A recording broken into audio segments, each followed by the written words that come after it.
dans un instant. Carlos Enriquez, le portrait de Toto Morand. Mais non, Jonas, je ne suis pas Carlos Enriquez. Je m'appelle Armand. Pardon. Je vis dans la rue. Ah oui. Ouais. Bonjour Armand. Bonjour Jonas. Je suis sans domicile fixe.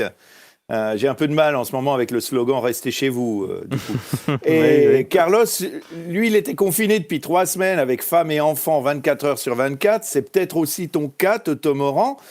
Alors, il rêve que d'attraper ce coronavirus pour être en quarantaine dans son lit, sans visite, surtout pas des personnes qui habitent chez lui, enfin seul dans une chambre. Alors, il m'a invité chez lui pour que je lui passe le Covid. Je dois utiliser sa brosse à dents, dormir dans son lit la journée pour remplir ses draps de miasme. Entre nous, je crois pas que je l'ai, ce corona. Hein. Je tousse, ouais, mais ça, c'est à cause des clopes. Mais dites rien à Carlos, hein. Je suis tellement bien chez lui. Mais bon, on n'est pas là pour parler de moi. Salut, Toto Morand. Jonas Schneider profite du confinement pour inviter virtuellement des gens qui vivent hyper loin, comme toi, par exemple, qui habitent à 2 arrêts de métro de la maison de la radio.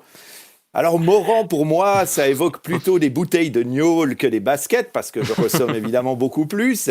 Mais toi, Toto, t'es connu pour tes chaussures. Celles que tu vends, hein, pas celles que tu portes. Non. Toi, t'es pas un collectionneur, contrairement à tes meilleurs clients. T'as la même tactique que mon dealer.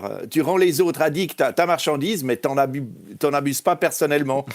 Toi, tes baskets, tu les uses jusqu'à la corde. Ça te vient de ton enfance. En tant que dernier de 5 enfants, tu devais porter les chaussures que d'autres avaient usées avant toi. Je fais pareil aujourd'hui. Du coup, ton look, il ressemble beaucoup au mien. Tes chaussures, comme le coronavirus, viennent principalement de Chine. Toi, tu as 2 chaînes de magasins, Pompidop et Pompe Funèbre. En plus des pompes, on dirait que tu aimes bien les jeux de mots. Mercredi, tu fêteras 2 anniversaires, Toto. Ça fera 31 ans que tu as ouvert ton premier magasin et 11 ans que tu as inauguré celui du Flon. Ah, j'y étais, tchè la fête! Open bar, musique à fond, tu devrais faire ça chaque semaine. Et tu as fait HEC en 3 ans parce que tu dis que c'était les études les plus courtes, hein, beau flemmard. Après, tu as bossé chez Tetra Pak avant de vendre des souliers. En fait, ce qui te fait kiffer, toi, c'est les cartons. D'abord de lait, puis de chaussures. Alors, Toto, on ne se connaît pas vraiment, mais on s'est souvent croisés dans la rue parce que je dors très près de ton magasin. Pour nous, SDF, t'es un bon client, t'es généreux, t'as le cœur sur la main.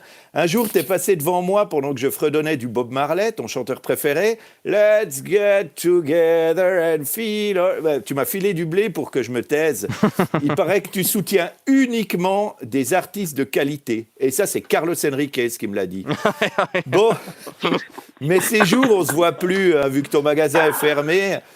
Avant, tu te battais pour résister au commerce online et là, avec la fermeture des magasins, ils se font des couilles en or, pendant que toi, d'après Facebook, tu fais du jardinage. Mais tiens bon, Toto, moi, je trouve important que les magasins de proximité existent, sinon j'irais voler où ? Depuis la fermeture des commerces, je suis au chômage technique. Il n'y a plus personne pour me faire l'aumône. Ah, c'est triste le Flon, sans personne dans les rues, on dirait le locle. Par contre, moi, je ne dois pas continuer à payer un loyer quand je ne peux pas bosser. C'est l'avantage d'être SDF. Tu verras peut-être bientôt, Toto. C'est assez cool. Quelle horreur. Mais on ne peut pas te réduire à des pompes. Hein. Tu t'occupes aussi du festival de musique 1066 à Épalinges, qui aura peut-être lieu en septembre, on ne sait jamais. Peut-être. Mais tu es surtout connu pour ton côté contestataire. Tu as construit un minaret sur ton dépôt parce que c'était interdit. Tu t'es battu pour conserver les mètres carrés de la forêt du Flon, qui sont aussi mes toilettes. Donc, merci. Aujourd'hui, tu représentes les indépendants et les PME. Tu râles contre l'État qui propose des prêts sans intérêt. Tu dis qu'il ne faut pas les accepter parce qu'en plus d'être pauvre, on sera endetté après la pandémie. Mais moi, ça ne me dérangerait pas qu'on me prête de l'argent. Ça ne m'est jamais arrivé. Pourtant, j'ai souvent dormi devant des banques. Hein. Mais non, jamais. Mais je vais peut-être accepter le prêt, moi, parce qu'après la pandémie, ça risque de se transformer en cadeau pour moi. Toi, tu demandes que la Confédération offre des aides à fonds perdus. Eh oh, c'est mon business, ça. C'est moi qui demande des aides à fonds perdus aux gens. Si toutes les PME commencent à me faire concurrence, je vais faire faillite. Bon, toi, tu pourras toujours te recycler dans la politique. Hein, t'en fais déjà, en amateur. Tu es parti de rien. Moi, je suis arrivé à rien. Ce que j'ai retenu de ton programme, c'est que tu es pour l'écologie et contre la croissance démographique. Ça tombe bien, le coronavirus aussi. Quelle horreur. Et sur tes affiches, tu as la même photo depuis 10 ans. T'as trouvé la combine pour rester jeune. Hein.